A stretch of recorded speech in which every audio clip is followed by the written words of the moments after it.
Hey, welcome to Hindsight, the podcast. I'm your host, Lee Jones, and I'm thrilled to embark on this journey of exploration with you.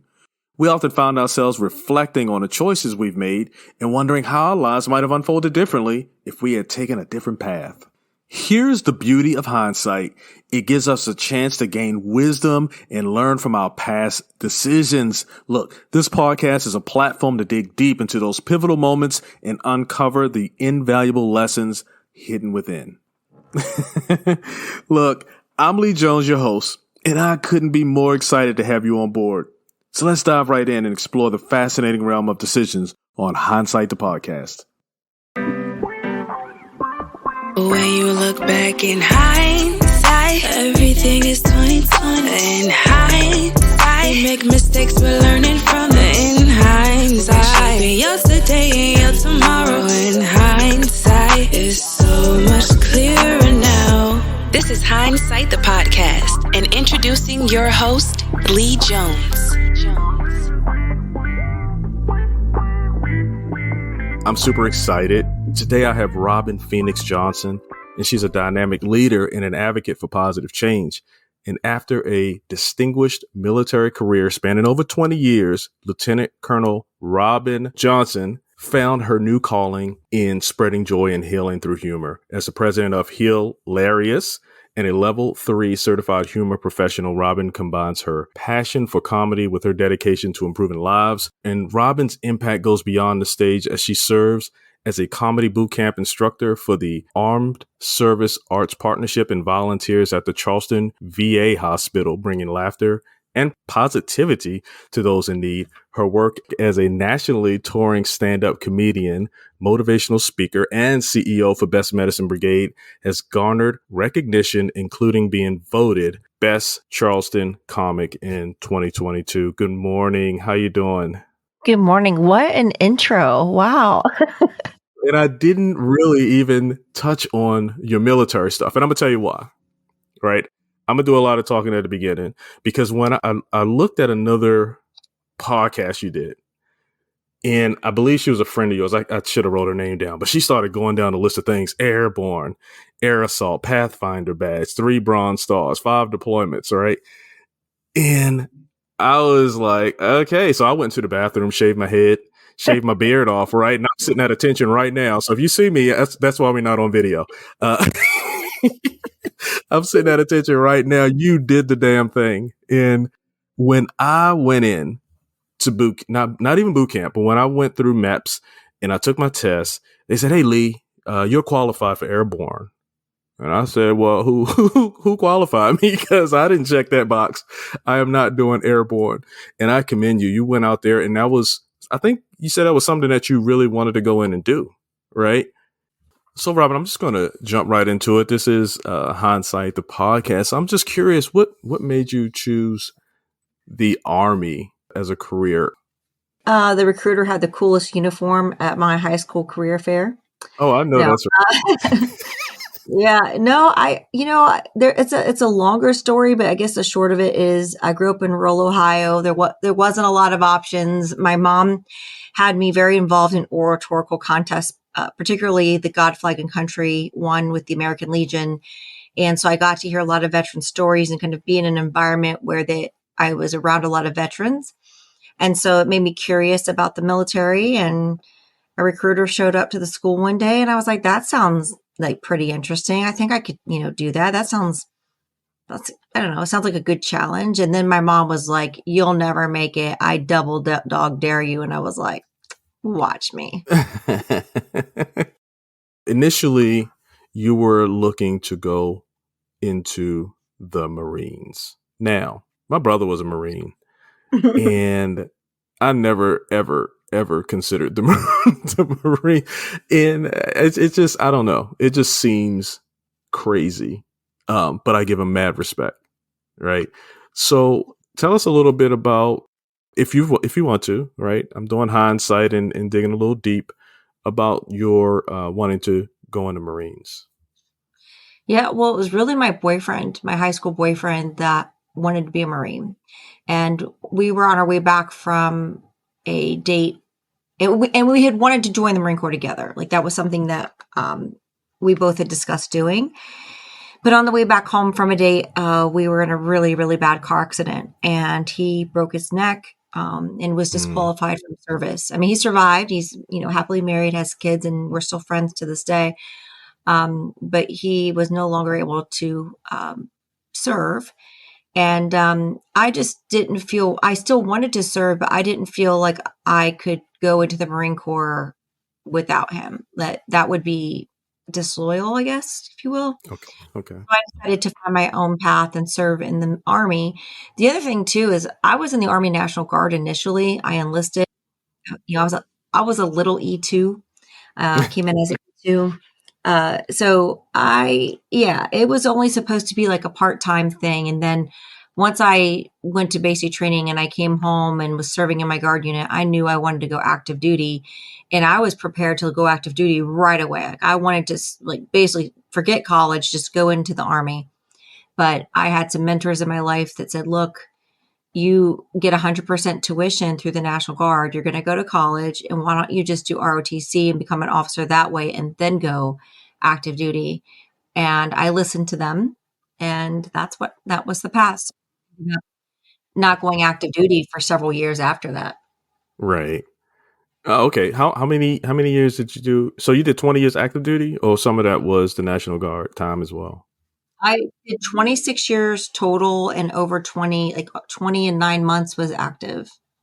For our Army and military audience listeners right now, I could talk to you, but it had to be work related when we were in the military because it would be fraternization. So it's amazing to talk to you now. And I'm stuttering my words a little bit because I tell you, I'm still sitting at attention. But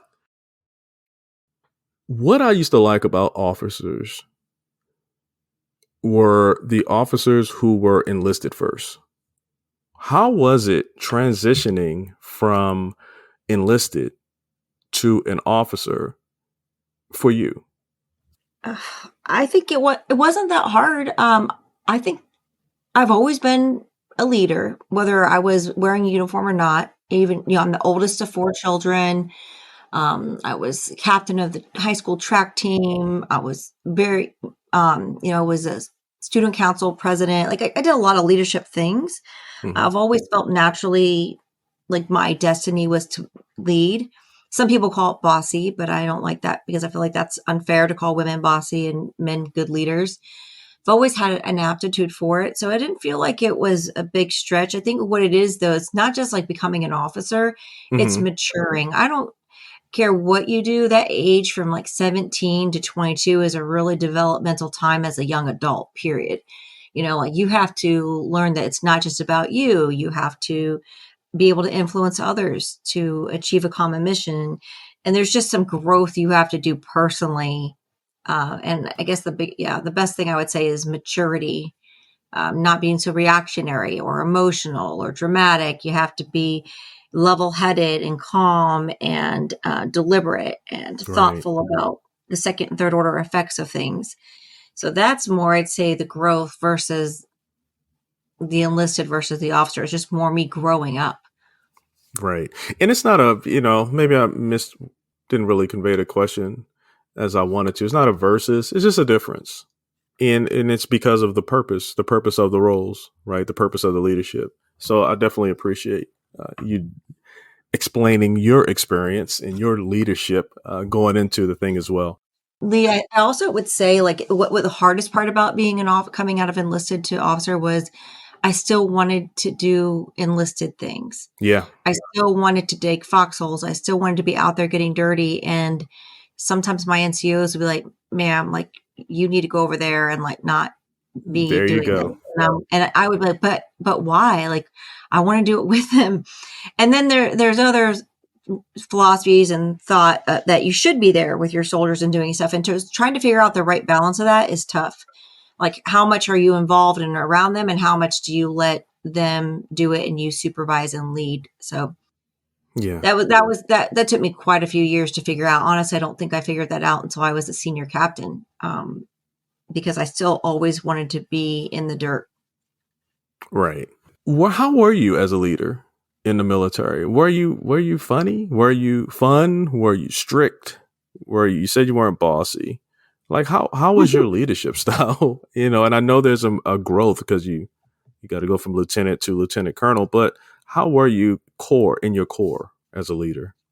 This is such a deep question Yeah. because, oh my gosh, for the longest time, I felt like I couldn't be my true self. I felt like I had to be this persona of what officership or being an officer was. I suppressed a lot of my humor. Um, I suppressed a lot of just who the real Robin was, and I became whatever I was supposed to be for that situation in that organization. Um, my husband always says, don't be the leader that you are, be the leader that your organization needs you to be. And Hmm. each organization I served in needed a different version of me because of whatever reason, whether it was the people around me and I was balancing out personalities or the role that I had. It just really depended. It also evolved and changed as I got older and more senior and had more experience. The 5 deployments, obviously, each one of those brings its own wealth of knowledge and experience. But then, even after I had kids, I was a different leader, and I'd argue a better leader. I was a little bit of a hard ass before, a lot more intense before I had kids. And I wish I would have had kids earlier because they chilled me out. They had, I mean, it completely changed my outlook of life. And I was much more empathetic to my soldiers that had families. I think I thought I understood what it meant when I was pre-kids. But Hmm. then once you have your own, you're like, oh, wow, this is really, really hard. Like I remember being extra hard on my females that were pregnant and they were like wanting to wear tennis shoes. And I completely judged them. I'm like, it's not that hard. Suck it up. Like, why are you wearing tennis shoes? And then I got pregnant. I was like, my feet hurt so bad. And I was like, I want to go back and apologize to every soldier that I ever gave a hard time for going on a tennis shoe profile. That's a good hindsight right there. Great lesson. Can I ask you a question off topic? Yeah, let's do it. Are we playing What truth or dare? this is not truth or dare, but why is Phoenix in quotations? Robin Phoenix Johnson. Yeah, I don't even have a good answer for that other than it's just a nickname. Like my name is Robin Angela Johnson. I go by Robin Phoenix as a stage name in comedy. Hmm. My nickname is Phoenix, just like as a call sign or just as like a joke. It's not really something like my husband doesn't call me Phoenix. He calls me Robin. But it's just I love Phoenix because I feel like I rose from the ashes and it signifies a rebirth. And when I left the military, I reinvented myself. I went back and discovered who I was outside of the uniform. And that process was hard. It was really painful in some ways. So to go through that, it just felt very powerful. And I love the imagery and fieriness of the Phoenix. How has your military background influenced your approach to using humor as a tool for healing and empowerment? When we think about humor, it's different than comedy. Okay. So humor and comedy are two different definitions. Okay. Um, Humor to me symbolizes strength of the mind, a Hmm. resilient, strong mind. You think about lifting weights, going to the gym, building muscle mass. When you use the thought processes and the cognitive um, uh, development for humor, it is the same as lifting weights for your brain. You're telling your brain to reframe negative thought patterns and to find the optimism in it. You're telling your brain to see this situation, this problem set with a different light and to poke fun and laugh at it, thereby making you feel more confident in the outcomes, more in control of the situation. So it's really like an exercise for your mind. And that's what I wanted people to understand. And I really am disappointed because I wish all my officer evaluation reports would have been like, she's the funniest officer in the battalion or the brigade. That was never the case. I am disappointed that it's not an attribute that is valued. I mean, it's not something like, oh, she's really witty. Do you know how much intellect it takes to be witty and clever and to develop a joke structure or a Yeah. series of jokes? It's not easy. And to be that creative and to do it is really a skill. But yet people think it's just whatever, oh, they're just goofing off. They're just being a goofball. That's actually very hard to do, but yet we don't value it in our military evaluation, Right. or talent assessment processes.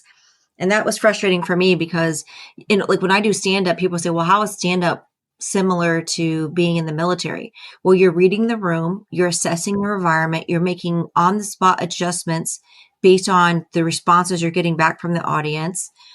You've got to have a lot of, you have to be articulate. You have to be able to communicate an emotion and a feeling. At the end of the day, it's extreme. It could be terrifying for some people to go up there and try to be funny. Right. And you get heckled, which, it's like getting shot at, right? Yeah.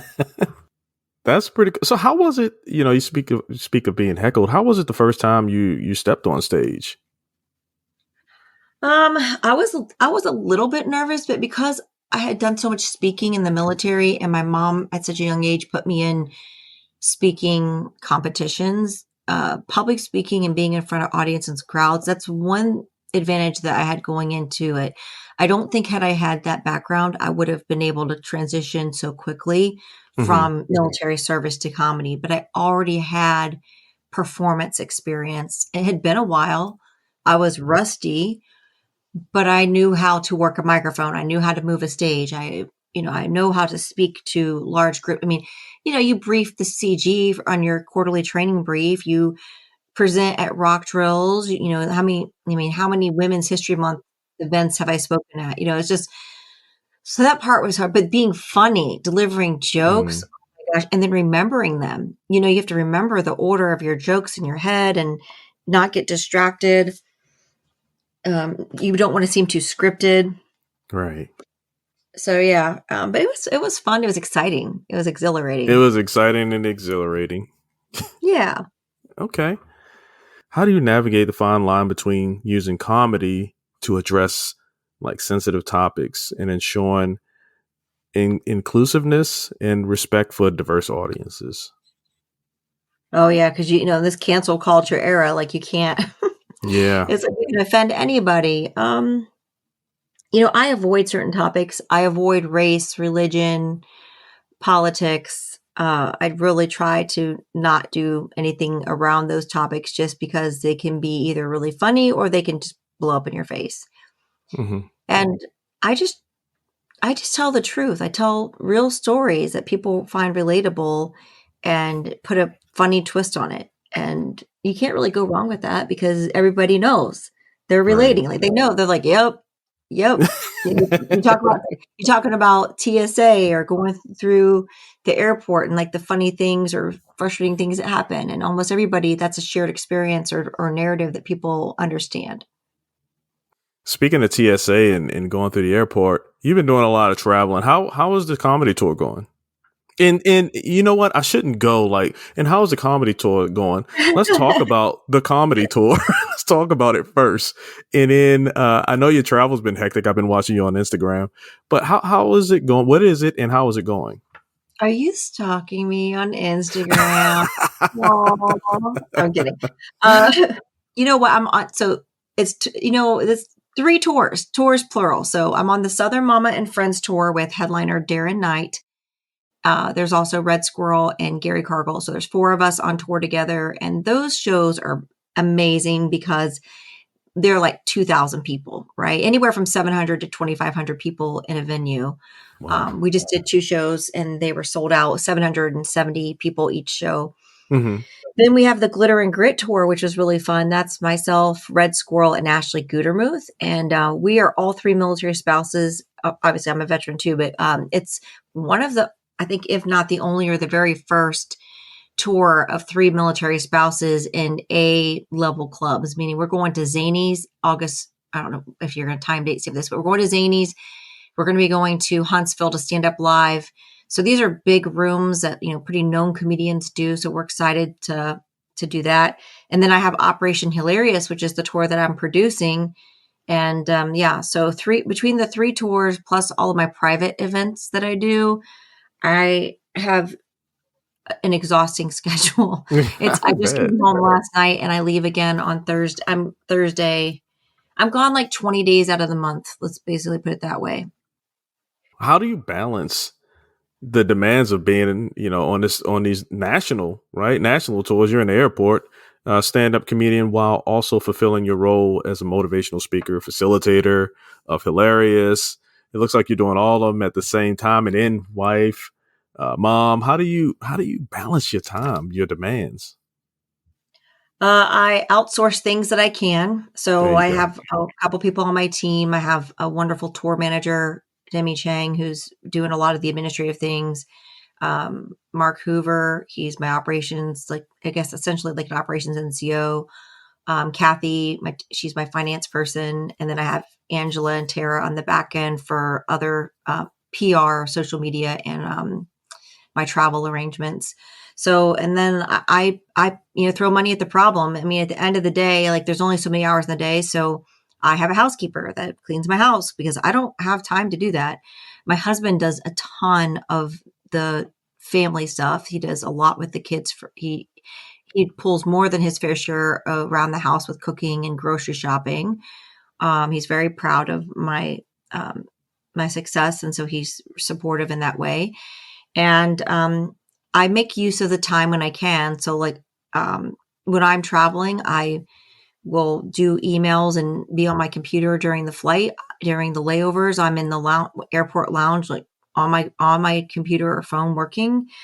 And for like just like even like little things, like it sounds kind of bougie, but even like when I'm on the road, I'll have like my makeup and hair team come to the hotel and do my hair in my hotel room so that I can be taking calls at the same time and multitasking. Right. So it's a lot of work. It's a lot of multitasking. Well, you need a good team around you because, like I said, in like I just look at what you're doing. I'm like, oh, she's in the airport again, and I see the lady doing your hair, and I see you with the flight delays, and it's just like, wow. And now to know that you're doing, what is it, 4 different tours? Did you say 3 or 4? Well, 3 plus a whole bunch of private speaking gigs. Wow. But I love that the private speaking gigs are probably my favorite. I got to be Yeah. honest. I Yeah. love going to speak because Best Medicine Brigade, my for-profit company, is a talent management company. I manage Ashley Gudermuth, Red Squirrel, and Mandatory Fun Day, if you follow any of them on social media. Mm-hmm. And then I produce comedy and do comedy as a comedian. That's all Best Medicine Brigade. But my nonprofit, HEAL ARIOUS, HEALARIOUS, we do motivational speaking and like seminars and workshops on the applied and therapeutic use of humor. So it's funny content, but it's not stand-up comedy. It's funny, it's a hybrid of comedy and motivational speaking about resilience, mental health, suicide prevention. That actually makes more of an impact, and I enjoy it the most. Hilarious. Well, let's go. Let's talk about your role. You're CEO of Best Medicine Brigade, right? What's your vision for the future of using humor as a tool for positive change, and how do you plan to expand its impact? And it seems like you're doing a great job right now expanding it, but how do you see that future? It's been growing really fast. I launched in April of 2022. That's all. I mean, we've only been a year. We're only a year and a half old, and we just became a nonprofit. I mean, I was just doing it here locally and online, and then really it's only been 7 months since we became a official 501c3. Mm-hmm. And we're scaling in a couple of ways. I'm getting ready to do a TEDx talk for the VA.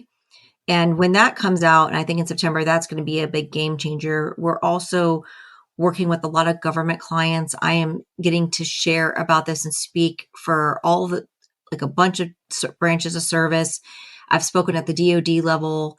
I just went to Fort Moore, which used to be Fort Benning. It's so hard for me to say Fort Moore, and gave a train the trainer program there. So I'm getting requests, especially unfortunately, as we see that the suicide rates are not going down. Unfortunately, I'm even more busy because I'm working so hard to be a part of that solution. And it's like this innovative approach is something that really isn't being done a lot. There's so many ways to approach mental health and suicide prevention. Mm-hmm. And what we're saying with Hilarious is let's think outside the box. Let us help give people the tools and skills they need now before they actually need it to reframe negative thought patterns. Because really all of that starts with a negative thought pattern, and it just roots itself in your brain, and you just become, it's like anything else. It becomes a bad habit. So giving them those skills early on really does help them to have this more optimistic cognitive restructuring, and allows them to feel more in control of their situation and more optimistic about the outcome, which then reduces their likelihood to want to end it all or give up. Right. So now we're just building volume of how we can implement this like worldwide to all installations all over the world and reach military and veterans all over the world. So we're looking for partners to do that. Right now we have Jack Daniels as our platinum sponsor, and the American Legion. They have the Be the One campaign. Okay. So we've been working with them to help, but we're looking for like one more strategic partner to like really take it to the next level and really make a broader impact. Can you share a moment story or a success story where you witnessed firsthand the profound impact of comedy in supporting veterans' mental health and well-being? So I know you're putting in the work and you're laying down the foundation. Are there any success stories that you could share? So every week, just about, I get touched by like somebody reaching out to me. I was just at a conference last week, and there was a female Marine that a year ago heard my presentation. We ended up speaking afterwards and for a long time. And she was suicidal at the time. She had a lot of survivor guilt. She was a close friend of one of the Marines who was killed in Afghanistan as we were withdrawing. And she was really, really struggling. I mean, she was at like the end of, I think she was contemplating suicide on a regular basis. And then I saw her this past week, and she came up and like gave me the biggest hug and was like, you have no idea how much that talk changed my life, and just you listening to me. And I just appreciate you. And she's doing great. She absolutely has done a complete 180. So that was one recently. And I go into the Charleston VA hospital here locally, and I work with their in and outpatient behavioral health patients. And this guy, one of the veterans, he's a visually impaired veteran. He was really cranky. He had attempted suicide. He had come out of the inpatient, but part of his inpatient like post care was he had to attend groups, and they get to pick which groups. I'm proud to brag that my group is the most popular because they don't feel like they're in group therapy. They get to have fun, and our group is really engaging and entertaining, as well as educational, like edutaining is what I like to say. Yeah. So, but Melvin didn't want to really be there. He was kind of like a grumpy old men type of guy. And so I was trying to get him to participate. And I said, well, tell me what's the biggest challenge in your day-to-day life? What's something hard that we can workshop and make funny? He said, well, my wife gets on my nerves. He's like, I've been legally blind for 6 years, and she asked me today if I had seen her keys. Oh. And I was like, okay. And he's like, well, I don't see what's so funny about that. And I was like, all right. Right. I was like, all right. I was like, is there anything else that she does that annoys you? And he said, well, she asked me if I'd seen her glasses. And he's like, and sometimes she asked me, like, she'll be driving, and she'll be like, are there any cars coming from that direction? And like, he's like, if I could tell if there's cars coming that direction, you wouldn't be driving, So I said, okay, Melvin, I said, let's make a joke about this. Let's take these frustrations and make something positive. I said, here's your joke. My name is Melvin. I have been blind for 6 years.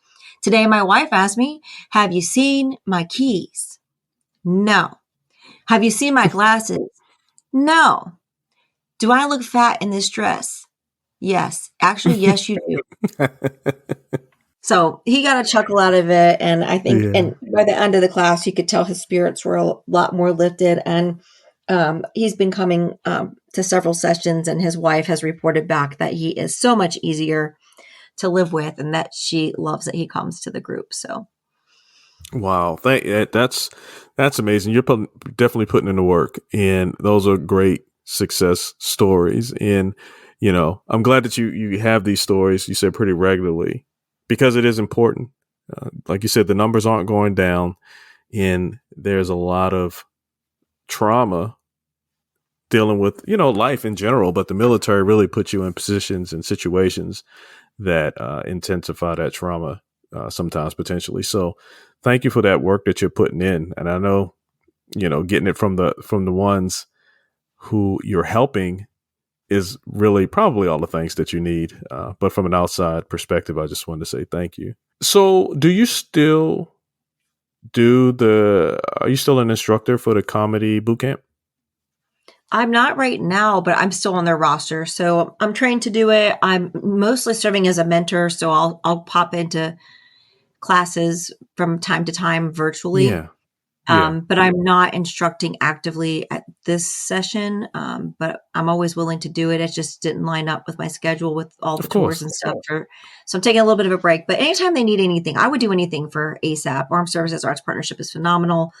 Brian Jenkins is a great leader. They've done so many good things for our community. So whatever I can do to help them, I would gladly do it.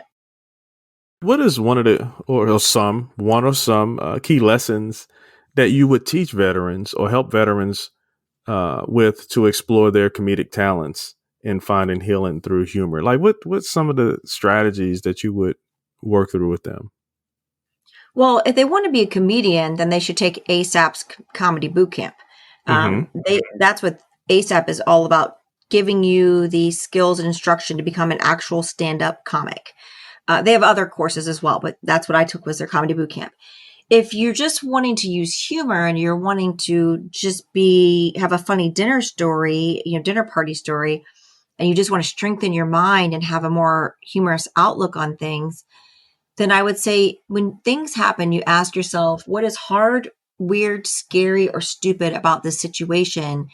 And start thinking through it. Like if you're driving and little Prius cuts you off, you can be like mad and you can be angry and scream or flip them off or whatever. Right. Or you can be like, oh, look, there's a smart car. She's driving a smart car. She's on her smartphone, drinking her smart water, and she still drives like she's stupid.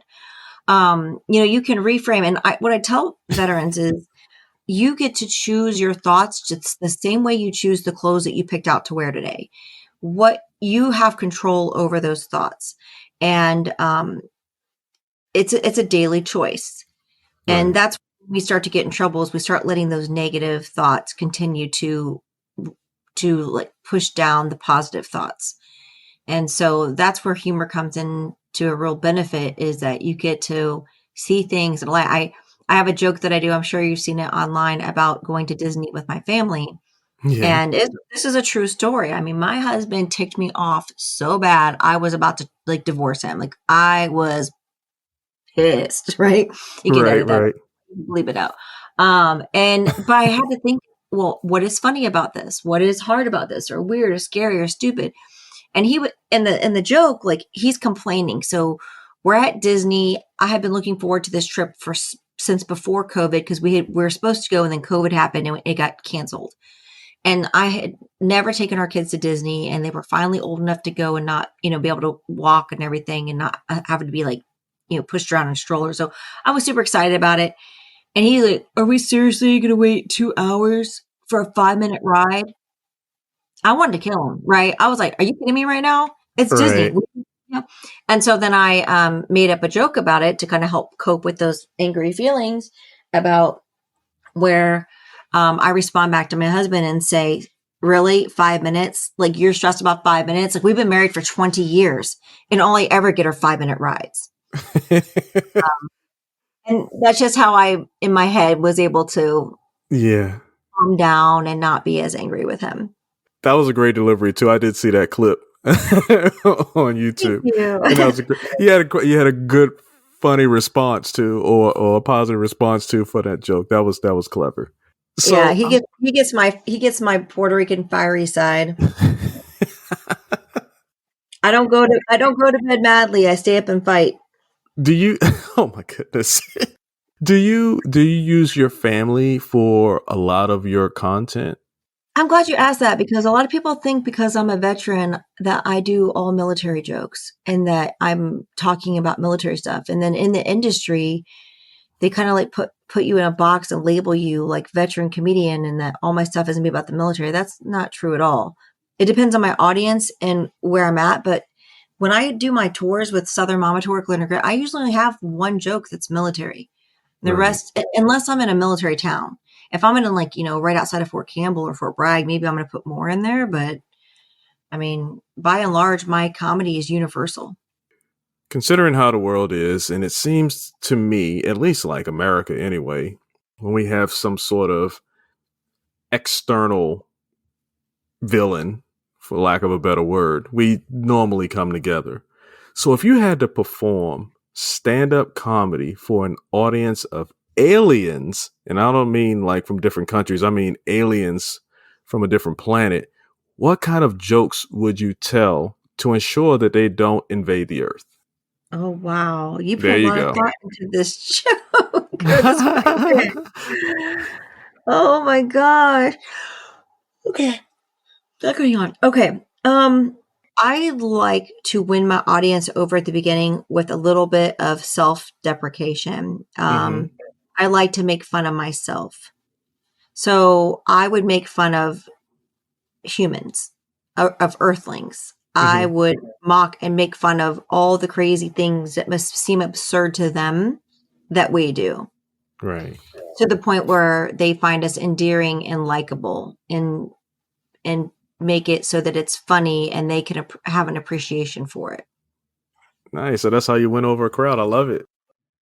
And Yeah, here's one. Go yeah, ahead. usually making fun of yourself up front and getting them to be likable is your first challenge.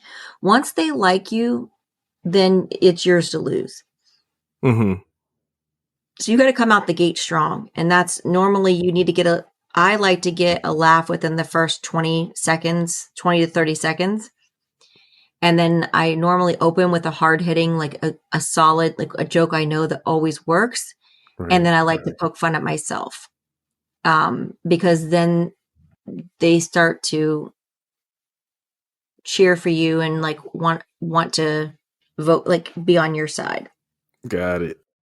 Are you familiar with the movie Freaky Friday? Yes. If you could switch with any famous comedian for a day, who would it be and what would be the first hilarious thing you would do in their shoes? And this is the last of questions like this. Okay. I know. It has to be comedian, huh? Okay. Comedian. So I don't know if she considers herself a comedian or an actress. She's a funny actress. I love, and I know she's all the rage right now, so this probably seems really trendy, but I've always liked her. I've always been a fan of just her work, which is Melissa McCarthy. Okay. She plays Ursula in the new Disney movie. She's been in Bridesmaids and other things. I think she's so funny and witty, and she just seems like she's a nice person. I also like the character of the marvelous Miss Maisel. Mm-hmm. Obviously, that's a fictional character and played by an actress and not an actual stand-up comedian. Those are all women. I don't think it would be bad to do a body swap with a man, although I don't think I would know what to do as a man. That would be a hard adjustment. I'm like, I have to pee standing up. What? Maybe that'd be your first thing you do. Because if that was the case, I would probably say like Dave Chappelle, only because I'd want to be like a sexy black man. I mean, if you want to be one, have some swagger. You know what I mean? Absolutely, absolutely. I appreciate you dealing with me in those questions. And I asked you a lot of questions, not really a lot, but I appreciate you being open. But is there anything else you would like to share or discuss that we haven't touched on, and any anecdotes or insights or message you'd like to convey with the listeners? I just want people to come out and support us and see us. Follow us on our social media, which, of course, I'm at Robin Phoenix Johnson on Instagram, comedian Robin Johnson on Facebook, because that's how we get picked up by bookers. The more followers and engagement we have, the more they'll book us, and that's how we run our business and do things. Mm-hmm. And of course, Best Medicine Brigade and Heal Areas And if they want more information, there's 2 websites, bestmedicinebrigade.com and healarious.org.